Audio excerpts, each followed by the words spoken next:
Data. Recording in progress. All right, thank you very much and welcome everyone to this session.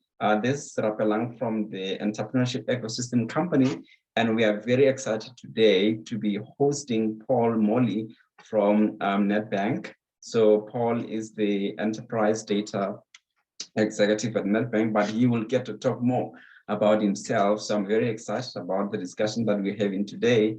And Paul, I don't know how more to be compliant than my green suit. There you go, green suit. So I'm in my green suit today to make sure that it's all compliant. So thank you very much for joining us.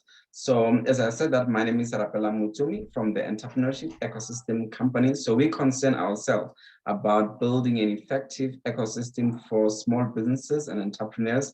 And we also look into also the technology ecosystem, what it has for us. And hence today, we are discussing this prominent topic about data and the fourth industrial revolution and the digital transformation, what all that brings to accelerating your business as a small business.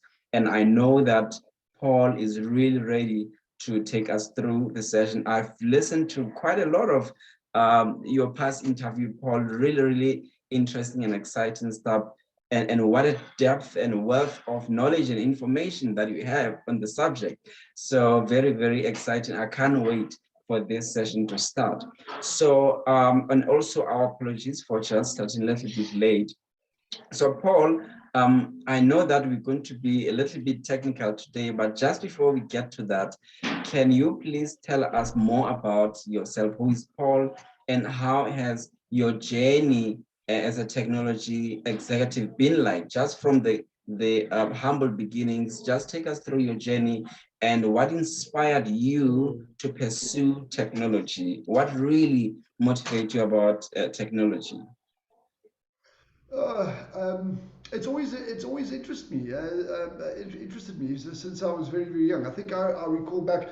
I think my parents bought me one of the very first computers that were commercially available. That was like the ZX Spectrum and the Commodore. Those are really going back far. I think I was about 13 or 14 at the time. And I really enjoyed spending time with the computer and those early days. It looked like a big keyboard. I'll be honest, it looks like a big keyboard. There's no monitor. You have to plug it into your TV and use cassette drives. You take little cassette tapes to program it and load it. So it was very rudimentary.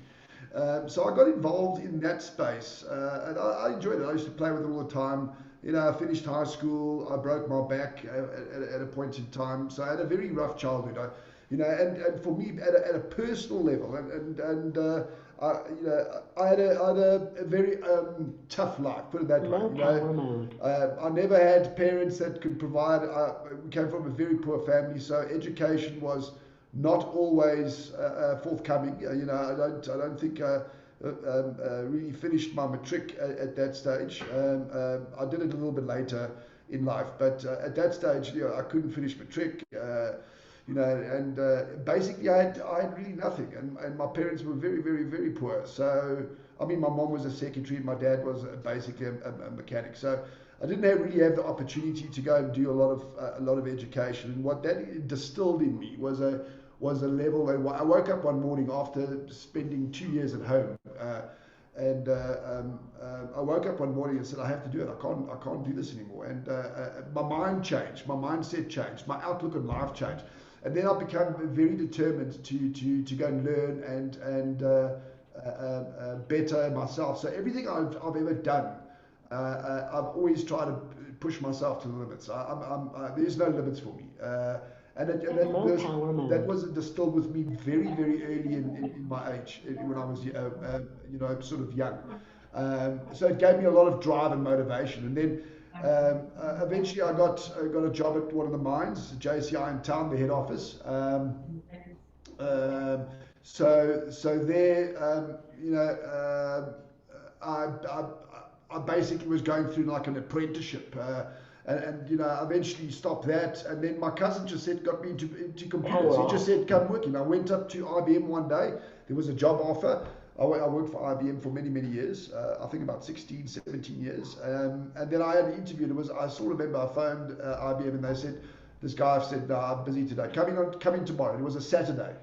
And I didn't have a car, I didn't have a motor, they had nothing. So my cousin had to give me a lift on his little, motorbike scooter thing. So he drops me off on Saturday morning. I went into IBM, and I was the last guy to be interviewed, by the way. I was the very, very last guy. And this guy looked at me. He seemed quite a youngish guy. He seemed quite, and he looked at me, and I was dressed in like jeans, and I didn't even have a suit. So at least you got a suit now. That's clean enough. So I went for this interview in IBM in Rivonia. I didn't have a suit, so I went in jeans, khakis, and a t-shirt. And I was the last guy, and I sat there waiting for all the interviews to go past. Everybody's dressed in a suit. Because IBM's dressed in a suit. And I just want to see. I didn't want to walk the suits. And I think, I don't know if I'm going to cut it. These guys look sharp. And he called me and said, Paul, you're the last guy. Come sit down in the office. And he said to me, Paul, I hope you're not like the other guys. These guys, I hope you're different.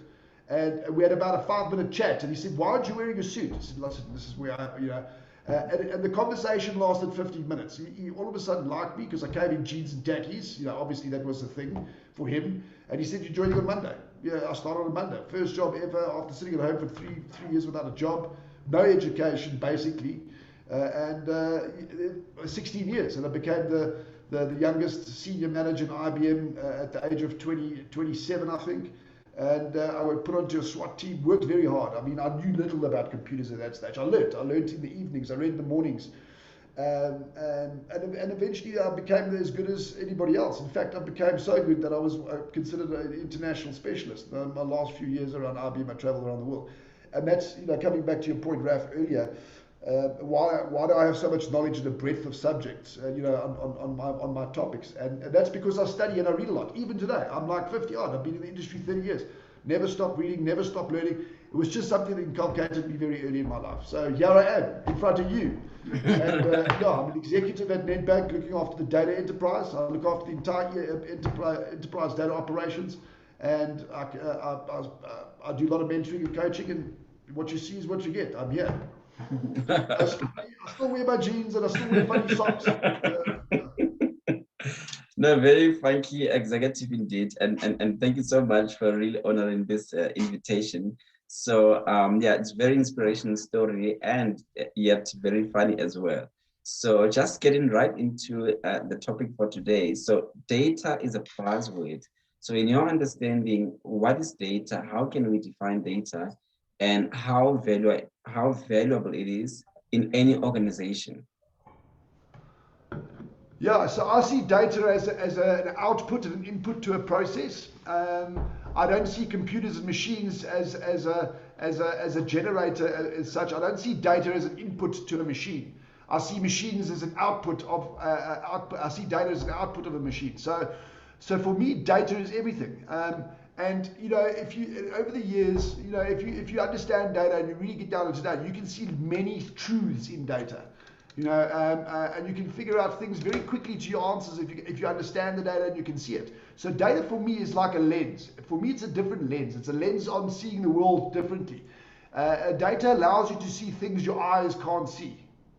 If that makes sense. So it gives you, it's almost like X-ray vision. I see like data is like being X-ray vision, and it can show you things that you can't see, and you can hear things that you can't normally hear. So for me, it's a different dimension of understanding the world around you. Is if you look at the data, and I see it as an interpretation of the universe. It's a different lens altogether for me. So that's the way I see data, as a lens, like binoculars, as an example. Or a camera. It just gives you a different perspective.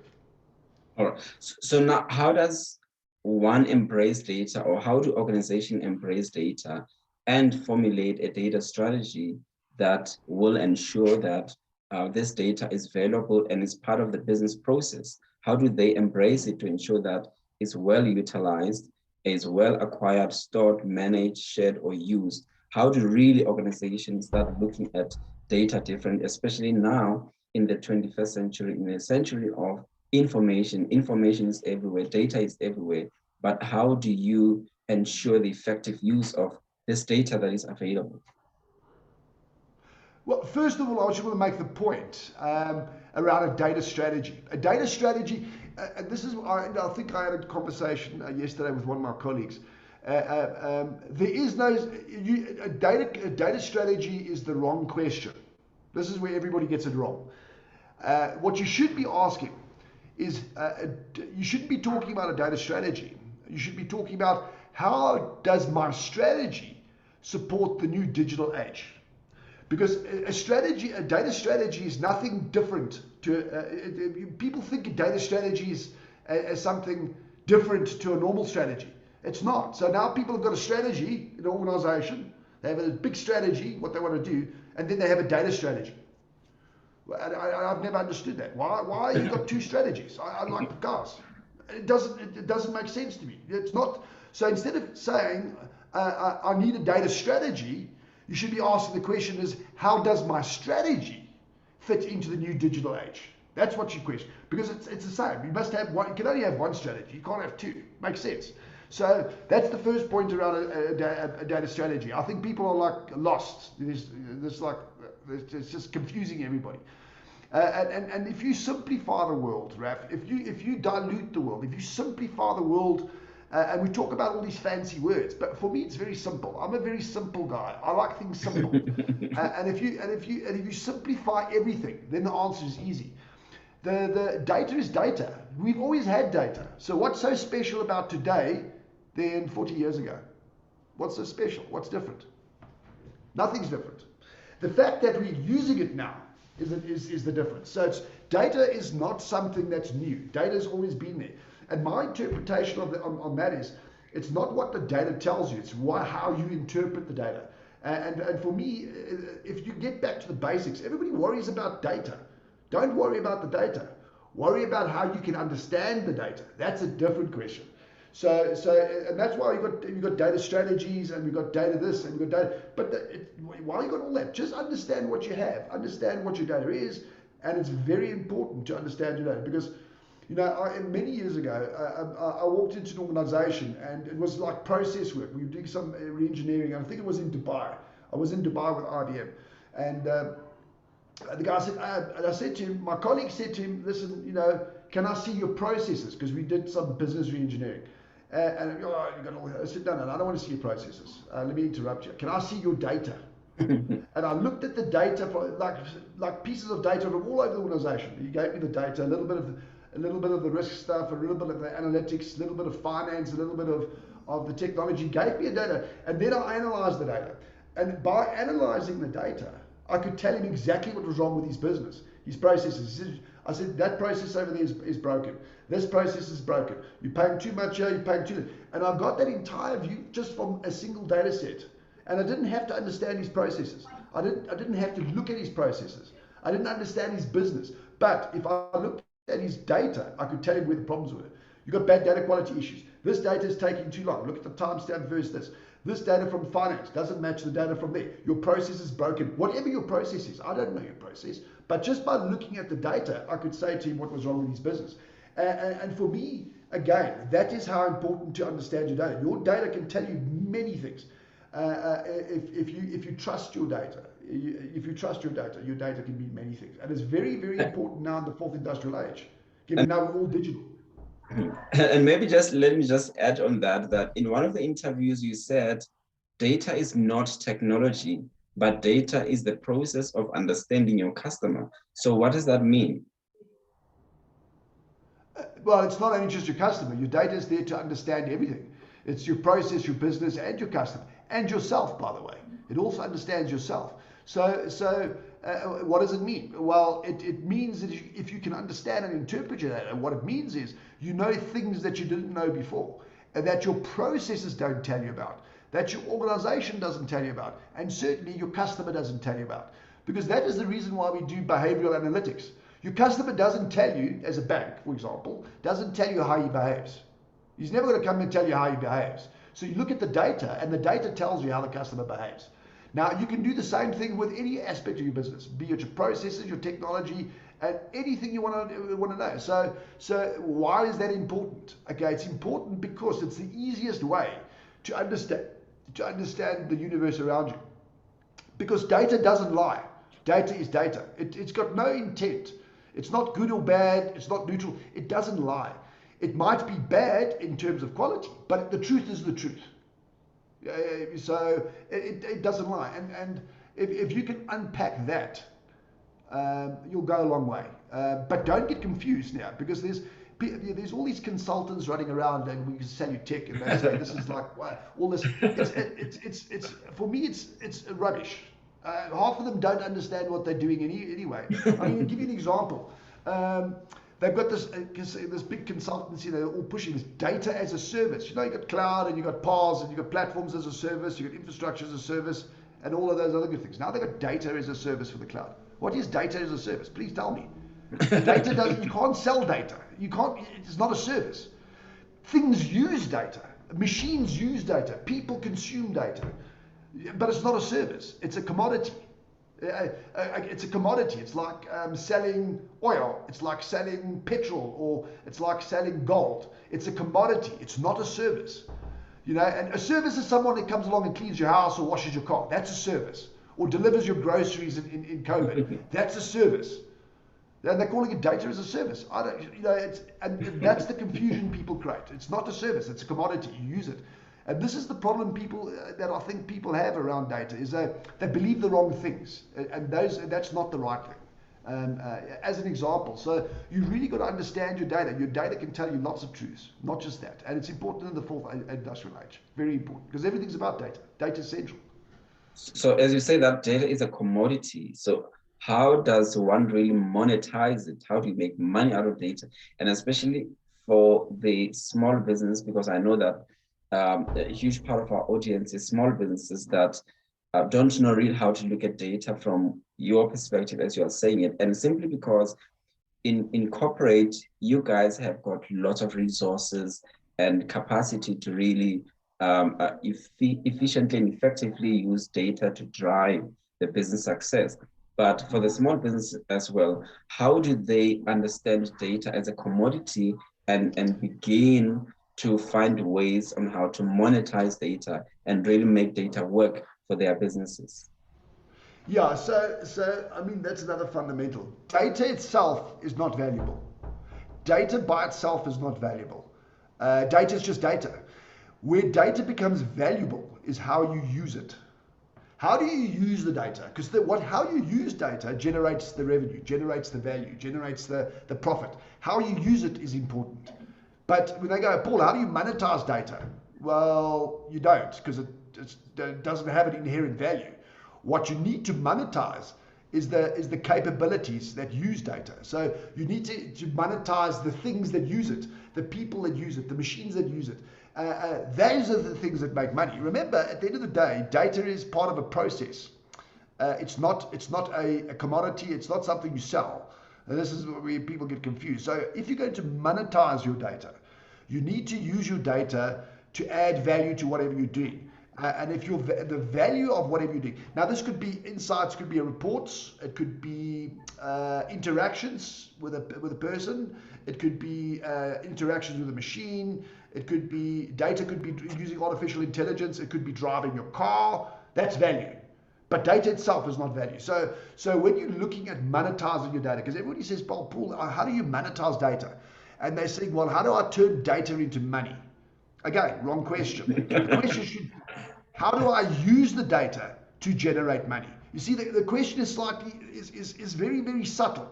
It's not obvious. And this is where people, they get lost. And Paul, I want to make money with my data.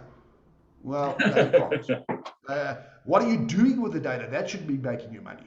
Are you selling the insights? I can develop insights about a customer, and I can sell that information to the customer, or I can sell it to you. That's monetizing of data. It's that whole front end, that engagement process.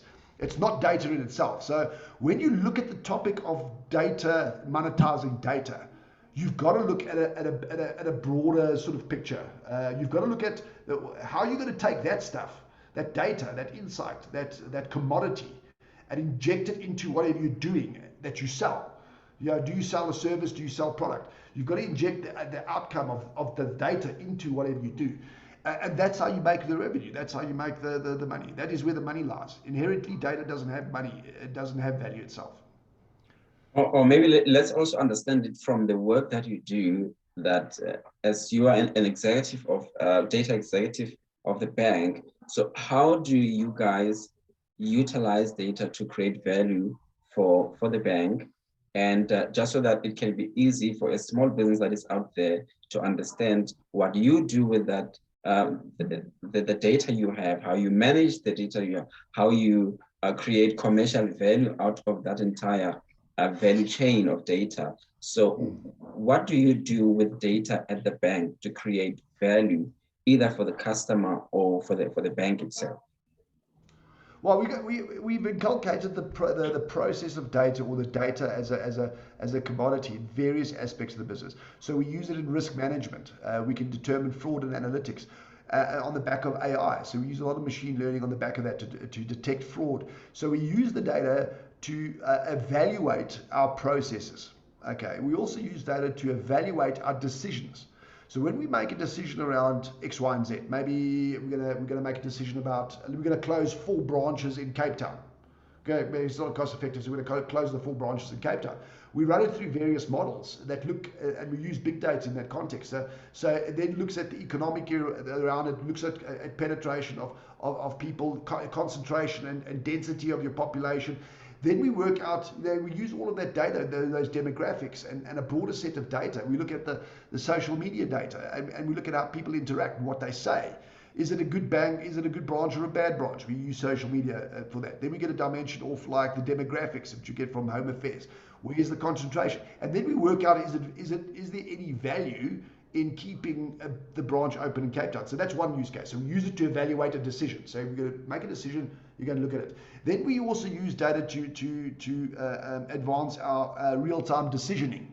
So we use it to make instantaneous decisions, okay? And we use AI for that, or propensity modeling for that. For example, we use it for fraud, credit cards. So when credit cards come in, there's a lot of credit card transactions and it's high. And we use AI, by the way, determines if something is fraudulent or not. So we use AI to determine if it's fraud. And the AI makes the decision, should it process this transaction or not. So all of our transactions goes through an AI engine, specifically a card, because it's considering that there's a high level of fraud. So that goes through an AI engine or an AI filter, and the machine makes the decision. So we use it for decision making. We use it for a real-time decision, and we use it to confirm decisions. Then we also use AI to manage our technical environment. So managing operations, where a lot of people don't use AI. As an example, it's not very popular, but we use it to manage our IT environment. So the AI will be able to tell you what's about to fail or not fail, or make you suggest, helps you in root cause analysis. So you can use AI in that space to determine what the root of a problem is and how to fix it. You can, because AI learns over time, so the longer it gets. So we use it in different dimensions. Then we use it to understand the customer. So what is it about the customer we don't know? And then that's all the traditional business sort of retail use cases. So we use it in different areas.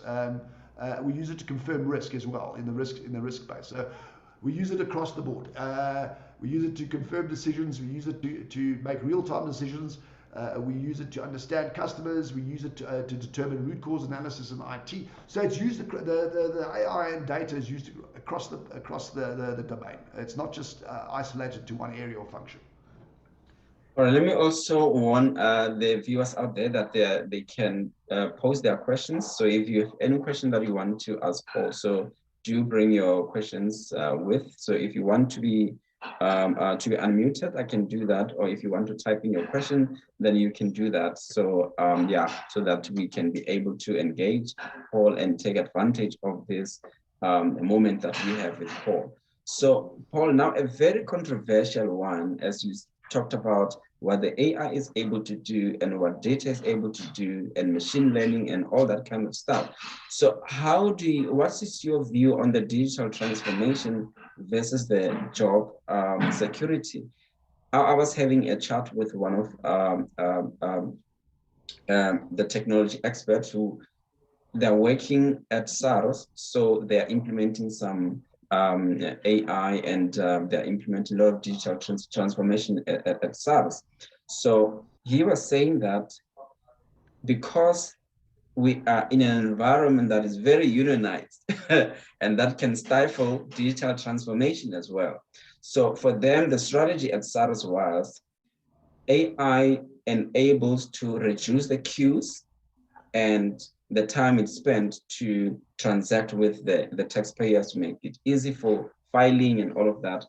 But because most of that work is going to be taken by AI, where the employees come, do their work, and then after hours, then AI takes over. And then when they come back, some of the work has been done by AI. But what they were able to do to preserve the jobs was to ensure that the frontline staff that has been working with the queues, they put the AI there, but now they deploy most of their staff at the back office so that they can deal with fraud and go after the people who are not paying tax. So they are moving people from where they are queues, where AI is needed, but they are not taking them out of the system.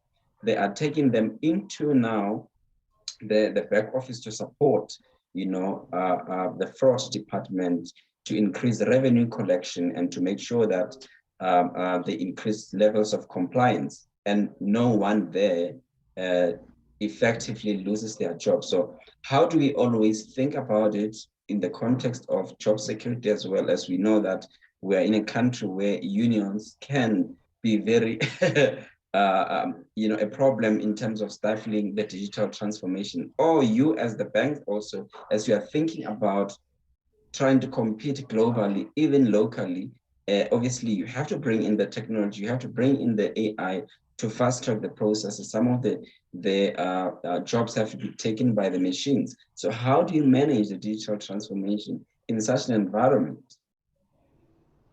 Yeah, so there's a couple of things. First of all, I want to make a point, and I think you raised the point earlier, and I want to make that 2 points that resonated with me. First of all, people need to see AI, rightly so, not as artificial intelligence, but intelligent assistance. So don't think of it as AI, think of it as IA, intelligent assistant. And that's the first point. AI is there supposed to help you do things better. Okay. You've never seen AI fire anybody or retrench. Does AI retrench anybody? No, it doesn't. It's people that retrench people. Okay, funny that. So now people go, oh, but Paul's AI is going to lose jobs. No, it's not. Okay, let's be clear. AI doesn't fire people, and neither does it retrench. What you need to do, okay, and SARS is rightly so. They redeployed their staff. They've retrained them and they've moved their staff around. And that's what Nedbank has done. Nedbank hasn't retrenched anybody in the last 10 years, okay? And we retrained going into this age, even with COVID. We haven't retrenched anybody. We haven't let off any staff. We've retrained them and redeployed them. Even when Nedbank closes branches, like the example I used earlier around Cape Town, we don't let those people go. We retrain them. Because people is your gold. Okay, so that's the first point. Now, when it comes to digital transformation, okay, and why it fails and what's my view on it. First of all, digital transformation is never out there to fire or retrench anybody. So anybody that says, yeah, the digital transformation, I have to get rid of like 300,000 people, rubbish. Okay, you want to get rid of them, not the AI. So when you look at digital transformation, the big failure rates on digital transformation is got to do about people. Bad leadership, bad understanding, and the fact that they don't understand their business. And they put down and deploy technologies, and they start technology conversions before they've dealt the people question. Always remember that whole thing around management structure and formulation. It's people, process, and technology. Now, in digital transformation, they want to go and change all the technology. No, you start with the people first. The technology is the last thing you do. Going to cloud or making a digital business or having a digital business or whatever you want to do, you don't start at the technology, you start at the people. So let's retrain the people. Let's get the people's buy-in. Let's make sure we've got the right people. Let's make sure our processes are correct. Let's make sure we understand our processes, which is another big failure. Okay. Then we worry about the digital transformation, which is primarily in the technology space. But if you don't understand those first two pieces, you will fail. I'm not even going to suggest that you might fail. You will fail. This is why in the last 4 or 5 years, digital transformations fail at around about anything between 76% and I've heard up to 90% of all digital transformation programs fail. Why is that? 70% of the failure rates are got to do with people problems, bad leadership, bad strategy, bad skills, no skills, don't know the process. Nothing is to do about technology. In fact, only 6% of the failures attributed out of the 80-odd% of digital failures is regarding technology. 70-odd% is everything but technology. So it's important you understand the process and your business. Understand your purpose. Where do you want to go? Also understand your people. Are your people behind you? Do you have the right skills? Have you trained them? Are they ready for the digital transformation? If your people are not ready for digital transformation, you will fail. So you've got to spend time with your people to make sure that they fit for digital transformation. Because it's people that do the work. It's people that transform the business. Machines don't transform the business, and processes don't transform the business. It's people that transform. And if you don't spend time with your people, you will fail. Now that we are talking about people, because they are forming a very important part of the success of that digital transformation. So what do you think adoption in South Africa has been like? And I'm also talking to businesses like yourself. I mean, you are servicing the customer base from a very wide LSM, and in that you have a very lower LSM from the rural areas, some of the people who are not technologically astute to understand how to interact with technology. And then, you have older people who can't even go and deposit at the branch. And part of the digital transformation is trying to automate that process so that they don't necessarily have to queue into the branch, and they can be serviced even when the branch is closed. So part of that is to improve the process, but the adoption means that you are carrying people along with you, who some of them are your customers, and you are also dealing with a very wide LSM.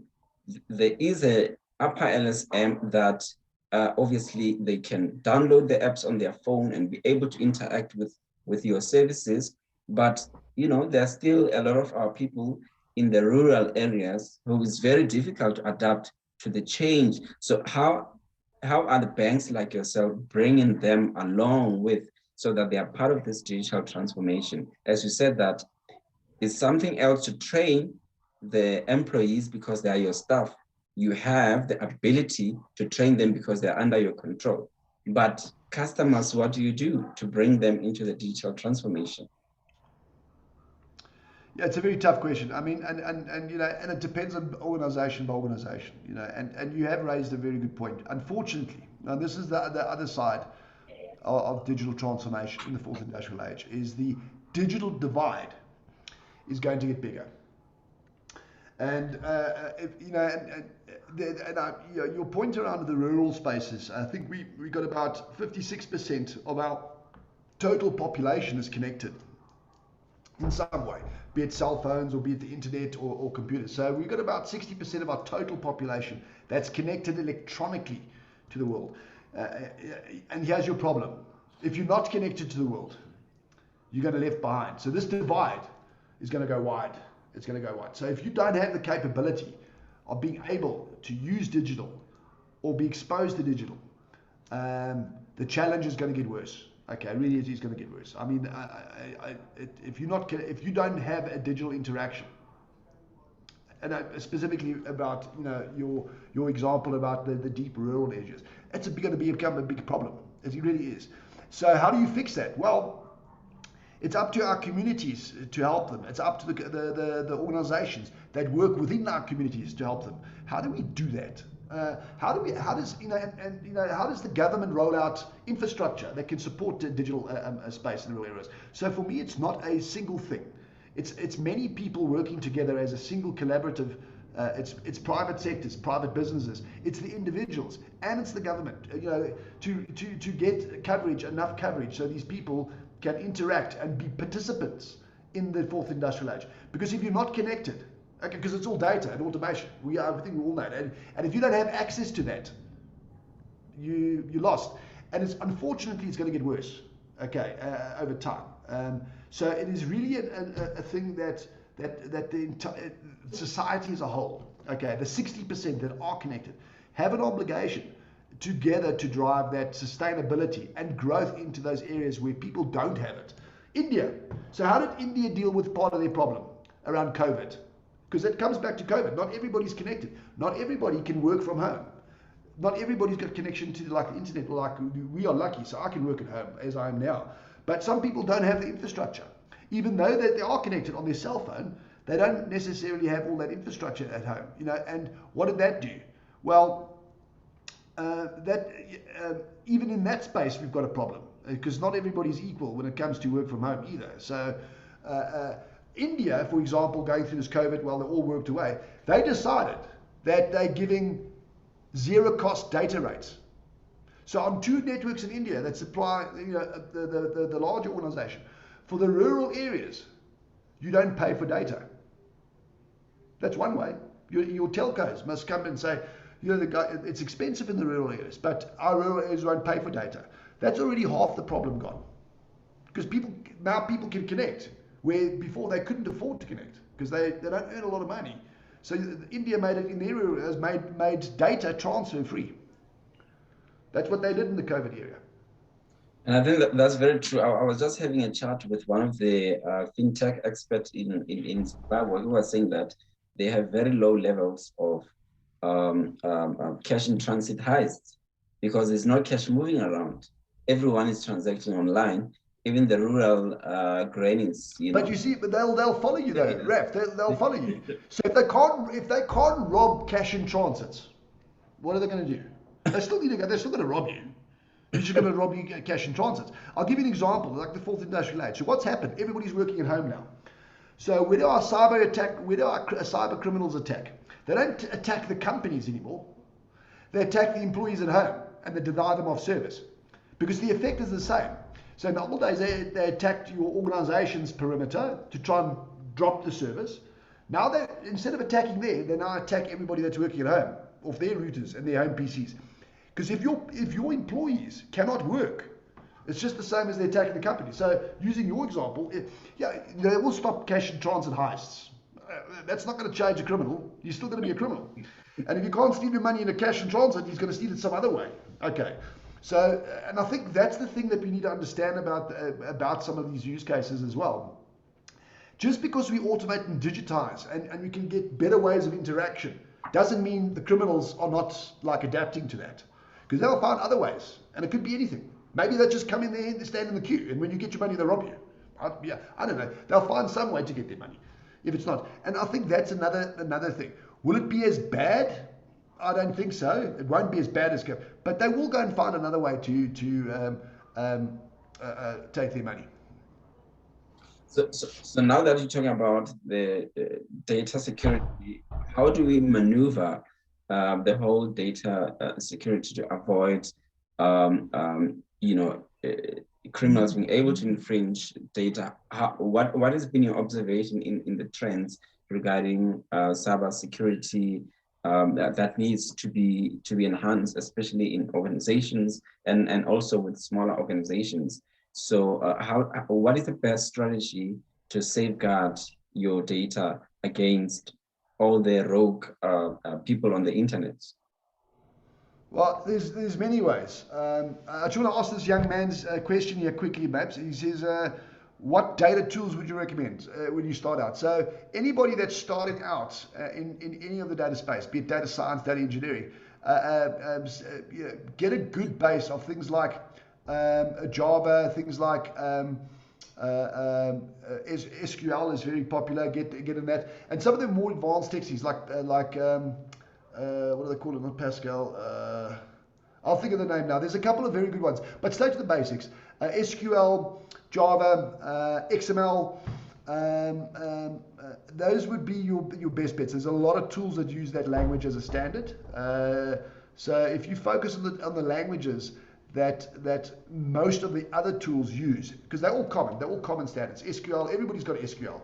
Microsoft's got SQL, IBM's got SQL, Red Hat's got, everybody's using SQL. So my advice to you, I don't think there's one good tool or good sets of tools when you start, but rather look at tools that teaches you enough, but you can use whatever you learned on many things. So like SQL. So if you learn SQL, you can work on like, I don't know, half a dozen of these guys' products. Where if you learn very specialized languages, you can only use it on one platform. So look for languages and look for skills that allow you to use multiple platforms, multiple vendors, and that's my advice to you. But there isn't one over above. I mean, it depends. It depends on all of those things. So look at that skills. Now, Raf, just getting back to you, just your question again. Apologies, I just wanted to answer that question of that young man. Oh yes, it was a cybersecurity issue that now everything is moving online. What's the best strategy to protect data and make sure that it's always secure in the whole internet that we are all adapting to now? So are you talking as an individual or as an organization? As an individual, including smaller businesses as well, and how. All right. So yeah. So if you're going to be if you're an individual, let's start with the individuals. If you're going to be an individual, if you're talking from a perspective, when you deal with the internet, like either in a PC or your cell phone, make sure you use a VPN, virtual private network. You get lots of phones, cell phones, Apple phones. All these phones and computers come with VPN. Can use VPNs. Go and find a VPN that you like. Unfortunately, some of them you pay a little bit of money for it, but it's not too bad. Get a VPN on everything that you do digitally. Always engage with the digital domain or the digital world using a VPN. Okay, so that's the first thing. That'll solve 80% of your problems off the bat. If you, as an individual, use a VPN on your cell phone, use a VPN on your PCs, and always make sure you're running a VPN. 80% of the time your data is protected. You have to be a really good hacker to get through a strong VPN. And I'm talking about the hackers that want to make money. And trust me, they're not going to spend hours trying to hack one individual's cell phone to make money. They'd rather go and hack a bank. So just use a VPN. That is as simple as it gets. Don't give away your password. Always use two-factor authentication if you can. So if you follow some basics, you don't let anybody know your passwords. Use two-factor authentication and you use VPNs. You won't have a problem as an individual. Yeah, no, thanks. I just have the last two questions before we wrap up.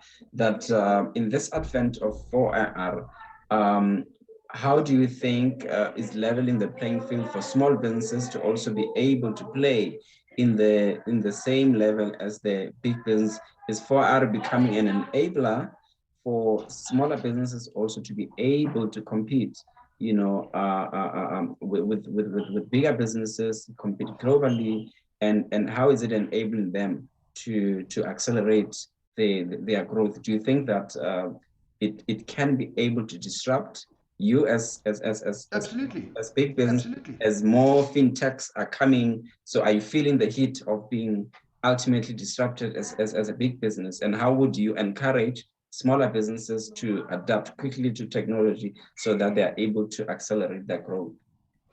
So first of all, with that one, become technology savvy, become fourth industrial age savvy, understand technology, so understand your cell phones, and more important, like I said earlier, understand your data.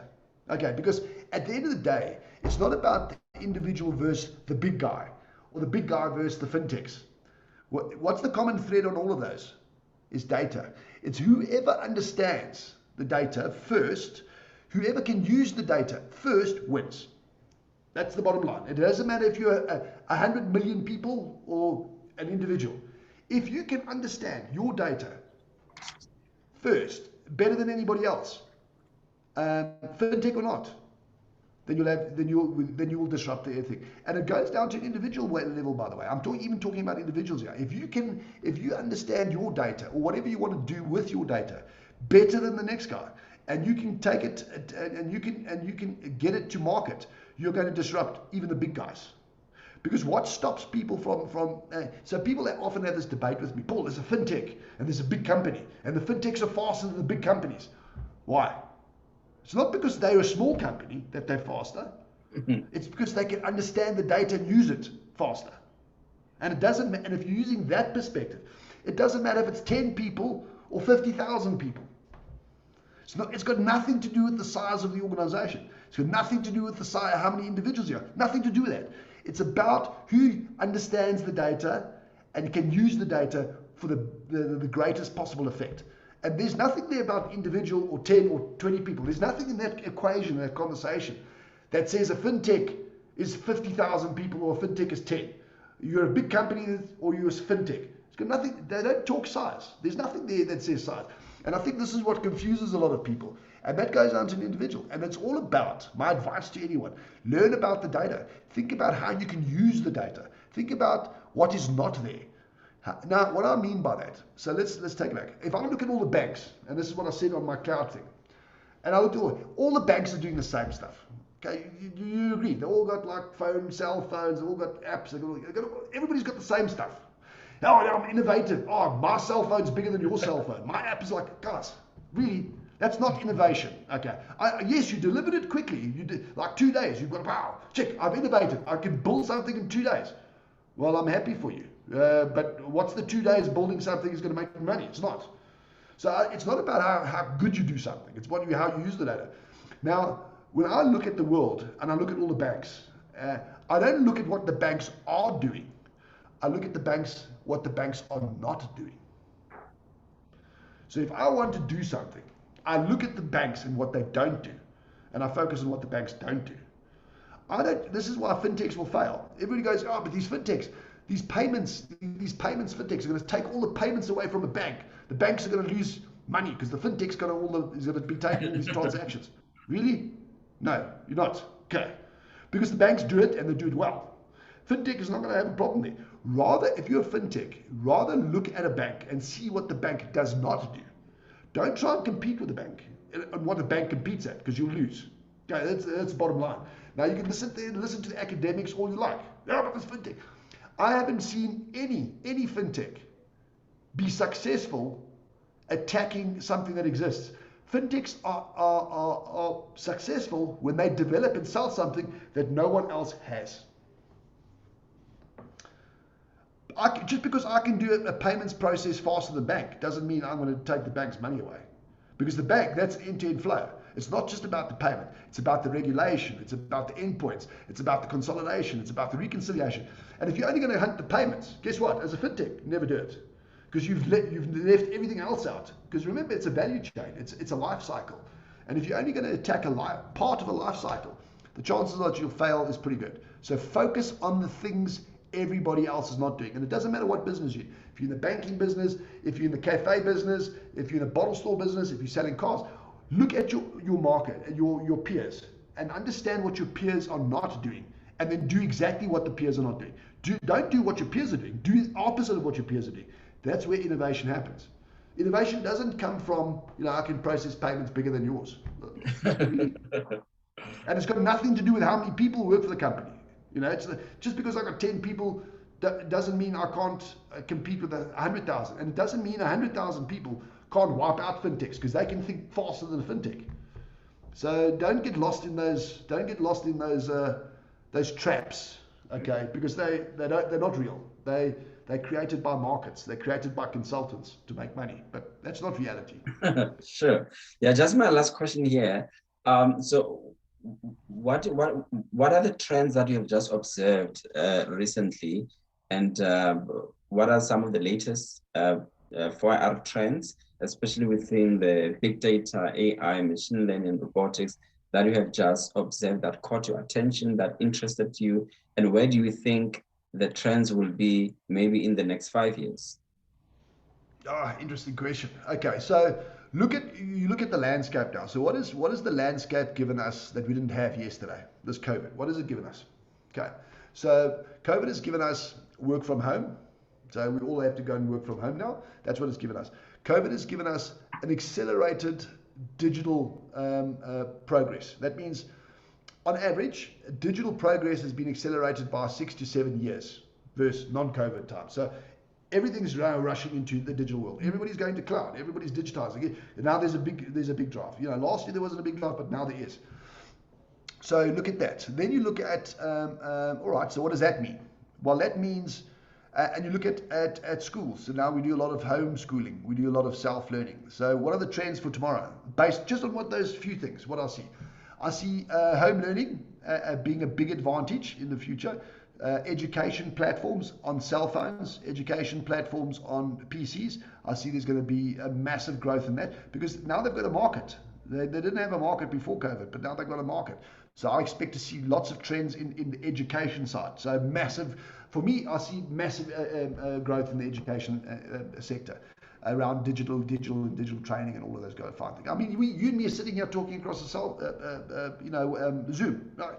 Well, you can. My kids do Zoom school, so it's now a thing. It's normal. So that's the first thing. The second thing is because of big data and because data is accelerating. The growth of data is accelerating exponentially. So everybody today on the planet, on average, has 1,500 interactions with data with this digital world. By 2025, that is going to 5,500 interactions per day, per person on the planet. And now I'm talking about cell phones, PCs, all that. So that's great. What is that going to bring?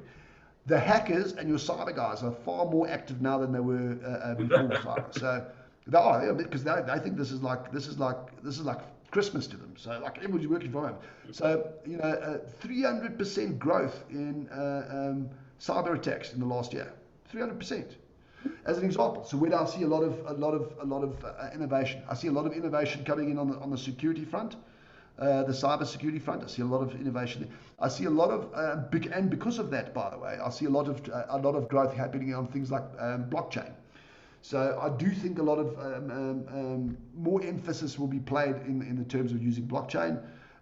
Certainly AI, and I certainly think you'll start seeing more and more. And because of that embedment, and you're going to see a lot more AI. And what is that going to do?